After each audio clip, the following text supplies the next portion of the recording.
2 ዓመት ከመዋጋት 20 ዓመት መወያየት ይሻላል። ጥላቻ ያፈርሳል፣ ያናቁራል፣ ያገፋፋል። ፍቅር ይገነባል፣ ያሳስባል፣ ያስቃል። ጦርነት ያወድማል፣ ይገላል፣ ያፈርሳል። ሰላም ያለማል፣ ያበለጽጋል። ወጥቶ መግባትን በቀለለ መንገድ እንዲቻል ያደርጋል። ጦርነት ጨለማ ነው። ጦርነት ክፉ ነው። ከአፍ የሚወጣው ከአፈሙዝ የሚወጣው ውስጥንና ስጋን የሚገል ነው። ሰላም ብርሃን ነው። ሰላም የነገር ሁሉ መጀመሪያ ነው። እኛ ኢትዮጵያውያን በቂ የጦርነት ታሪክ አለን። የበቃና የሚነገር የሰላም ታሪክ ግን የለንም። መሆን የሚገባው ጦርነት በሁለት ሰላሞች መካከል የሚፈጠር ሁኔታ መሆን ሲገባው ለኛ ለኢትዮጵያውያን ግን ሰላም በሁለት ጦርነቶች መካከል የሚገኝ እፎይታ ብቻ ሆኗል።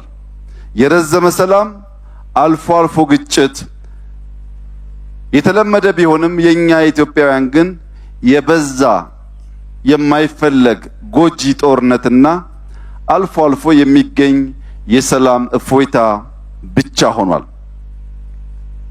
የተከበራችሁ ኢትዮጵያውያንና ታዳሚዎች 2 ዓመት ከመዋጋት 20 ዓመት መወያየት ይሻላል። 2 ዓመት ስንዋጋ ብዙ እናወድማለን፣ ብዙ እንገላለን፣ ውስጣችን ይሞታል፣ የመፍጠር አቅማችን ይዳከማል። 20 ዓመት ስንወያይ የፈለግነው የተመኘነው ባጭር ያልተከወነ ይሆናል። ነገር ግን በሂደቱ ሰው ሳንጎዳ ንብረት ሳናወድም ለመማር እድል የሚሰጥ ስለሆነ ኢትዮጵያውያን እንንቃ። በውይይት በምክክር ችግሮቻችንን መፍታት የስልጣኔ ሀሁ እንደሆነ እንገንዘብ። ከምክር ይልቅ መከራ የሚመክረው ህዝብ አንሁን። እኛ ኢትዮጵያውያን በምክክር በውይይት ችግራችንን መፍታት ተስኖን መከራ በሚያስከፋ ሁኔታ የሚያስተምረን ሞኝ ህዝቦች አንሁን።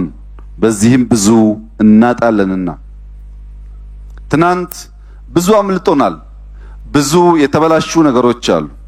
ነገር ግን ከተበላሸው ትናንት የተሻለ ነገ፣ ያማረ ነገ፣ የተዋበ ነገ፣ ተስፋ ለትውልድ የሚሰጥ ነገን መፍጠር እንችላለን።